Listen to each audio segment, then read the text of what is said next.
শিক্ষার্থীরা কি মনে করবে যে শুধু অ্যাসাইনমেন্ট বা প্রজেক্ট করলেই পরীক্ষার মতো ডিসিপ্লিন এবং স্ট্রাকচারগুলো যে পাওয়া যাবে, এটি কি তার পড়াশোনার প্রতি মনোযোগিতার হারাবে না? দেখে দেখে সবকিছু একটা উপস্থাপন করে ফেললাম, সবাই বাহবা দিল, গ্রেড দিল, কিন্তু এখানে 10টা চ্যাপ্টারের মধ্যে তো 3টা চ্যাপ্টারের উপরে উপস্থাপন করলেই দেখা যাইতেছে যে আমি গ্রেডটা পেয়ে যাচ্ছি, কিন্তু বাকি 7টা চ্যাপ্টারটা কি হলো? টিচার সে মনে করে যে না, সবগুলো সাবজেক্ট তোমার শিখতে হবে, এক টেস্টও নিতে হবে, এমনকি প্রেজেন্টেশনটাও দিতে হবে।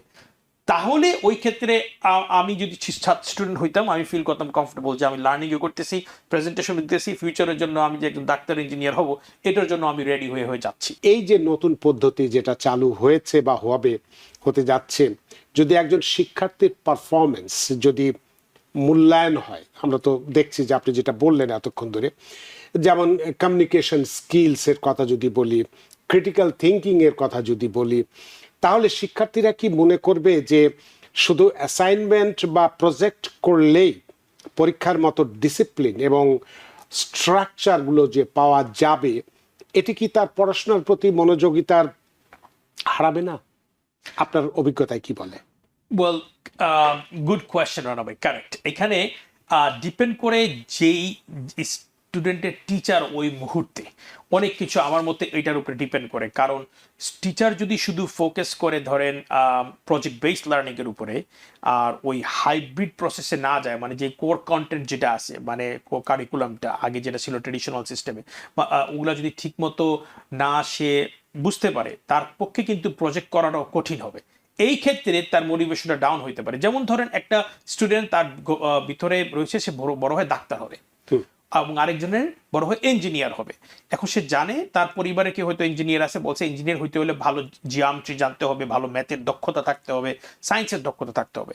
এখন সে যদি ওই ফর্মুলাগুলো ভালো মতো আয়ত্ত না করে, জাস্ট বলে ও ফর্মুলা শিট থেকে ফর্মুলা দেখে আমি একটা প্রজেক্ট করে ফেলি, সুন্দর মতো উপস্থাপন করে ফেলি, তখন যদি টিচার শুধু ওইটার উপরে ফোকাস করেছে ওকে, এবং একটা ভালো গ্রেড দিয়ে দিল, গ্রেড এ অথবা 98, তখন সে বলবে যে আমি জাস্ট খালি দেখে দেখে সবকিছু উপস্থাপন করতেছে, কিন্তু আমি যেহেতু আমার টেস্ট নিতে হইতেছে না, আমার জিনিসগুলো আবার রিভিউ করতে হইতেছে না, আমার এগুলো আবার রিপিট করতে হইতেছে না, এতে করে আমি কি আসলেই ভালো দক্ষতা অর্জন করতে পারতেছি এই সাবজেক্টের উপর? এই ক্ষেত্রে আমার ওপিনিয়ন হলো স্টুডেন্টের মোটিভেশনে একটু আপ ডাউন হইতে পারে, ফ্লেক্সিবিলিটি, যে আমি তো আমার ফিউচার লক্ষ্য তো আমি ডাক্তার হবো অথবা ইঞ্জিনিয়ার হবো, তখন তো আমি এগুলো ভুলে গেলে তো হবে না, আমার এগুলো ভালো মতো দক্ষতা, কারণ আমি দেখে দেখে সবকিছু একটা উপস্থাপন করে ফেললাম, সবাই বাহবা দিল, গ্রেড দিল, কিন্তু এখানে 10টা চ্যাপ্টারের মধ্যে তো 3টা চ্যাপ্টারের উপরে উপস্থাপন করলেই দেখা যাইতেছে যে আমি গ্রেডটা পেয়ে যাচ্ছি, কিন্তু বাকি 7টা চ্যাপ্টারটা কি হলো?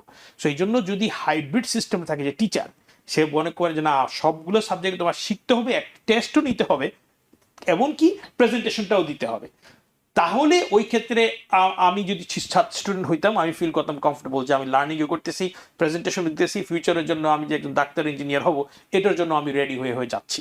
বুঝতে পারছেন? সো এই ক্ষেত্রে আমার কাছে ওপিনিয়ন হলো যে প্রজেক্ট বেসড কমপ্লিটলি এইটা একটা লুপ হোলস আছে, রুম আছে, যে বারবার রিভিউ করা লাগবে না এরকম একটা ম্যাটেরিয়াল।